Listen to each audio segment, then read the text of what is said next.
Cooper Flagg is one of the most exciting NBA draft prospects in years. A guy that was playing against Team USA as an 18-year-old and getting rave reviews, the consensus first pick in the draft, one of the best players in college basketball as a young freshman, a unique blend of size and skill and athleticism that can pretty much do everything on the court. And then he ended up getting drafted by the Dallas Mavericks, a team that traded away a top 5 player in the NBA in Luka Doncic. The fan base then just rioted against the GM. They get Anthony Davis, who immediately gets hurt. Kyrie tears his ACL. They basically ruin their entire future, and I'm not sure there was a fan base more down on their team, just on the court, in the last 10 years or so than the Mavs were after the trade deadline last season. And then they got reeled right back in. They became the luckiest lottery winner in NBA history, ending up with the #1 pick and Cooper Flagg, all while Nico Harrison talks about how it was all part of his vision. And although a lot of people seem to think this is a great situation for Flagg, I myself am pretty nervous about it. Now, to be clear, as a prospect, I'm not concerned about Cooper Flagg at all. Offensively, I actually think he's a bit underrated because people see him as this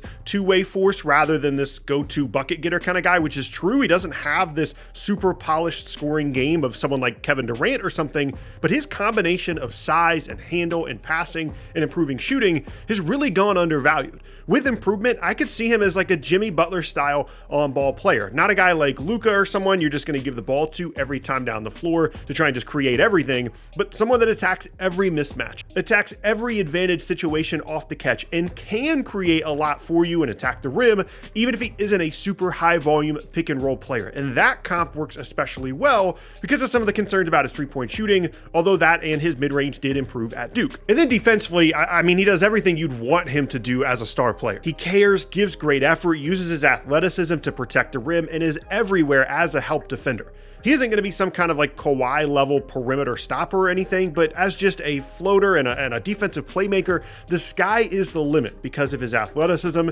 instincts, and effort. So I have no doubts about him as a prospect, but I do have a lot of doubts about his situation. On paper, it looks like a great spot for a rookie to show up to. You have NBA champion Kyrie Irving in the backcourt, NBA champion Anthony Davis in the frontcourt, put Flagg as a young rookie between them and let him learn. This is a veteran team with plenty of championship and finals experience, a ton of really good role players like Klay Thompson and PJ Washington, depth at every position, a dream scenario for a rookie, but Dallas actually presents some unique challenges for Cooper Flagg. First of all, I'm really not sure exactly where he fits on the roster when everybody is healthy. To start this year, he's going to be on the ball a ton just out of necessity because Kyrie is going to be out, which we're going to talk more about later. But in the fully realized version of this team with Kyrie, maybe Klay, AD then at the 4, and then another big, Flagg at the 3 in that lineup is just a bit odd for his development. It doesn't give him a ton of on-ball reps with Kyrie and AD both out there. There isn't a ton of spacing because of the double bigs, and my concern would be that Flagg would be relegated to like an Andrew Wiggins style spot up and occasionally attack a closeout role,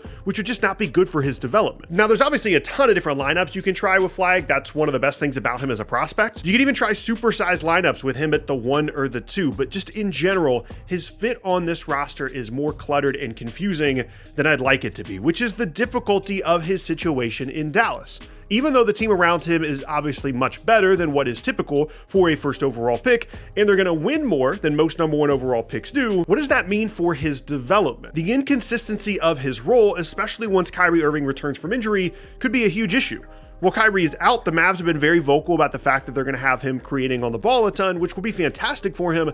But if Kyrie returns this season, it's going to be a huge adjustment for him to slide back off the ball.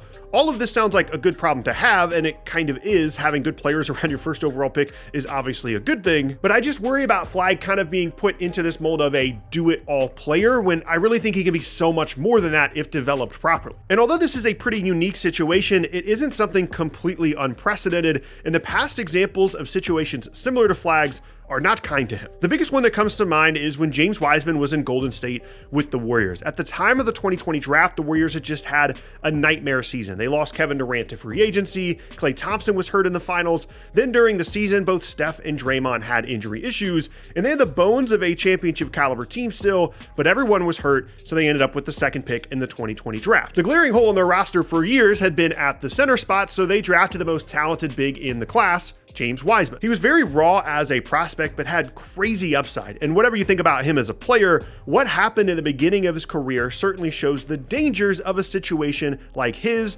and like Cooper Flagg's. And that situation is expecting highly drafted rookies to win. Most guys that get picked in the top 5 go to bad teams. That's just how the draft is structured, so they're allowed to make mistakes. It doesn't matter if they win 20 or 25 games each of their first 2 years. Most teams are trying to tank for a few years to build up young talent anyway, and there's basically no pressure on those guys to win. And while that might build some bad habits, it also gives the players room to make mistakes and learn and grow. While on the other hand, with those Warriors teams with Wiseman and with this Dallas team with Flagg, they're expecting to win. And if you make a ton of rookie mistakes, you're not going to be allowed very many chances to fix them. Those Warriors teams had just gone on a dynastic run with Steph and Clay and Draymond still there, and they needed Wiseman to catch up quickly to continue that. Obviously, we all know that didn't happen, and the Warriors ended up winning the title a few years later anyway, but Wiseman was left behind. His role was inconsistent. He didn't get as much of a chance to learn and grow because the Warriors couldn't afford the mistakes he was making, and that sounds a lot like the situation that Cooper Flagg is going to be in Dallas. Now, to be clear, as prospects, Flagg and Wiseman are very different. Wiseman barely played in college due to eligibility issues,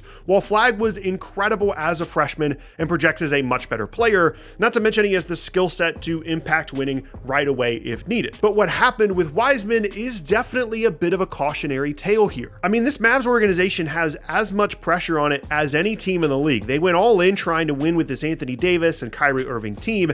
If Flagg isn't great on the ball, they'll move him off of it. If he can't make threes, they'll sub him out for PJ Washington. If he doesn't fit a lineup, they'll cut his minutes. And that is what makes me the most nervous about Cooper Flagg in Dallas. They're just not going to prioritize him the way that they should. They have to win. I mean, they traded away Luka freaking Doncic in a win now move. Like, they don't have a choice, even if it means not putting Flagg in the best position to succeed. I could easily see a scenario where he's playing 25 minutes a game once Kyrie comes back because they want Clay out there for his spacing, or PJ Washington, or whoever. And you also have to remember, Cooper Flagg isn't just young because he's a rookie, but he's young for a rookie in the NBA. He moved up a year before he went to Duke, so it just isn't realistic to expect him as an 18, 19-year-old guy to contribute to winning at a high level for a Mavs team with all of this pressure on them. And then when you frame it that way, this does not seem like a great situation for him. And you know what would have been a great situation around Flagg?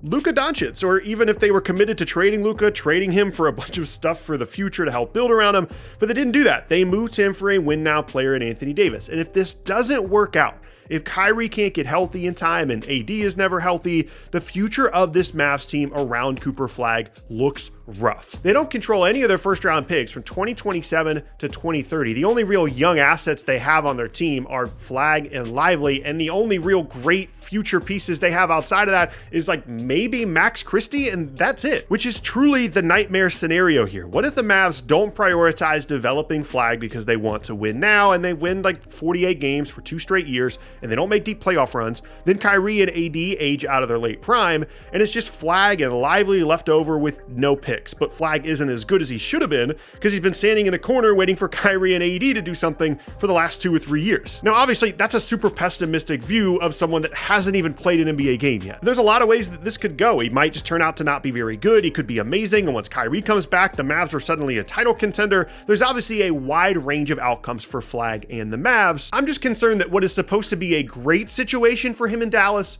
is actually the opposite.